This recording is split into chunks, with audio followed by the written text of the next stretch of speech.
Halo semuanya, perkenalkan nama saya Greserio Barahamin dengan NIM 191111101101105 dari Fakultas Kesehatan Masyarakat Universitas Samratulangi. Di video kali ini saya akan membahas mengenai apa itu Sistem Informasi Kesehatan atau banyak yang dikenal dengan singkatannya yaitu SIK. Ya, yang pertama kita akan membahas mengenai pengertian dari Sistem Informasi Kesehatan.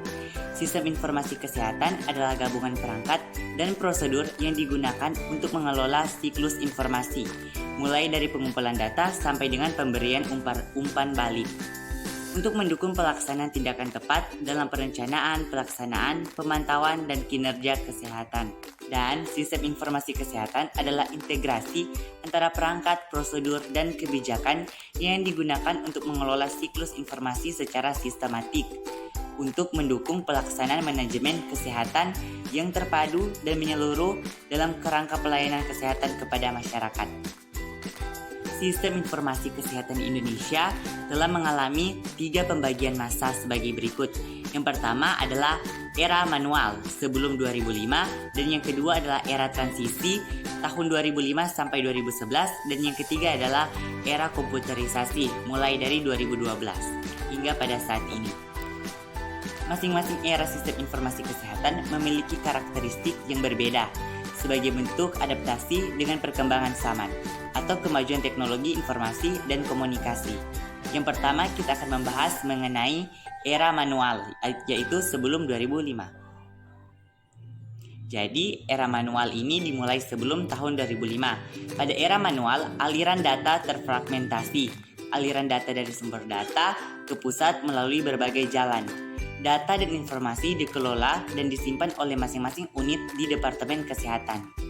Bentuk datanya agreed.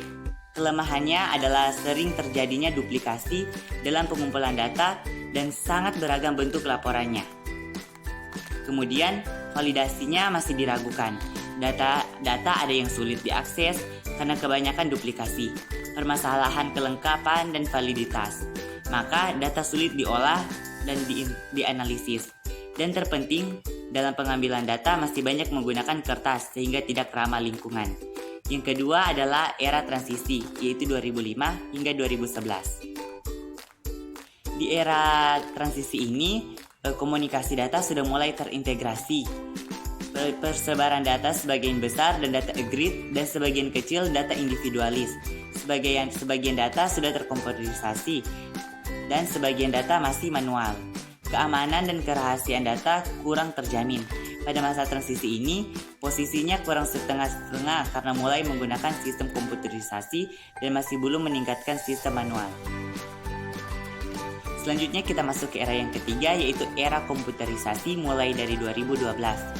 Baru pada tahun 2012, era komputerisasi mulai. Pada era ini pemanfaatan menjadi satu pintu.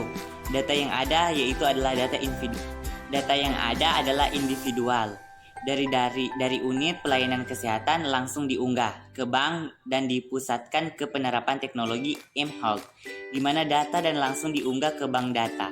Keamanan dan kerahasiaan data terjamin, lebih cepat, tepat waktu, dan efisien, pastinya lebih ramah lingkungan. Mengenai tujuan sistem informasi kesehatan. Tujuan dari dikembangkannya sistem informasi kesehatan adalah sebagai berikut. Yang pertama, sistem informasi kesehatan merupakan subsistem dari sistem kesehatan nasional. Sistem informasi kesehatan ini berperan dalam memberikan informasi untuk pengambilan keputusan di setiap jenjang administratif kesehatan baik di tingkat pusat, provinsi, kabupaten, kota maupun di tingkat daerah. Seperti di rumah sakit ataupun puskesmas. Dalam bidang kesehatan telah banyak dikembangkan bentuk-bentuk sistemasi informasi kesehatan dengan tujuan dikembangkannya sebagai bentuk dari SIK tersebut adalah dapat mentransformasi data yang tersedia melalui sistem pencatatan rutin maupun non-rutin menjadi sebuah informasi.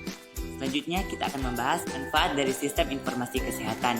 Menurut WHO menilai bahwa investasi sistem informasi kesehatan mempunyai beberapa manfaat, antara lain yang pertama adalah membantu pengambilan keputusan untuk mendeteksi dan mengendalikan masalah kesehatan, memantau perkembangan dan meningkatkannya, pemberdayaan individu dan komunikasi dengan cepat dan mudah dipahami, serta melakukan berbagai perbaikan kualitas pelayanan kesehatan. Adapun manfaat adanya sistem informasi kesehatan dalam suatu fasilitas kesehatan, di antaranya adalah yang pertama, memudahkan setiap pasien untuk melakukan pengobatan dan mendapatkan pelayanan kesehatan. Dan yang kedua adalah memudahkan fasilitas kesehatan untuk mendaftar setiap pasien yang berobat. Semua kegiatan di fasilitas kesehatan terkontrol dengan baik. Jadi kita sudah membahas mengenai tujuan dan manfaat dari sistem informasi kesehatan. Selanjutnya kita akan membahas mengenai permasalahan sistem informasi kesehatan di Indonesia. Dalam pelaksanaan sistem informasi kesehatan di Indonesia memiliki permasalahan yang cukup kompleks. Permasalahan mendasar sistem informasi kesehatan di Indonesia antara lain yang pertama, faktor pemerintah. Yang kedua adalah standar sistem informasi kesehatan belum sampai saat pedoman SIK, sudah sampai belum terseragam atau belum selaras. Dan yang ketiga adalah pedoman SIK sudah ada tapi belum seragam. Dan yang keempat adalah belum ada rencana kerja SIK nasional. Yang kelima adalah pengembangan sistem informasi kesehatan di kabupaten atau di kota. Tidak, itu adalah video dan informasi yang bisa saya sampaikan mengenai sistem informasi kesehatan. Semoga video ini bisa bermanfaat untuk kita semua. Terima kasih.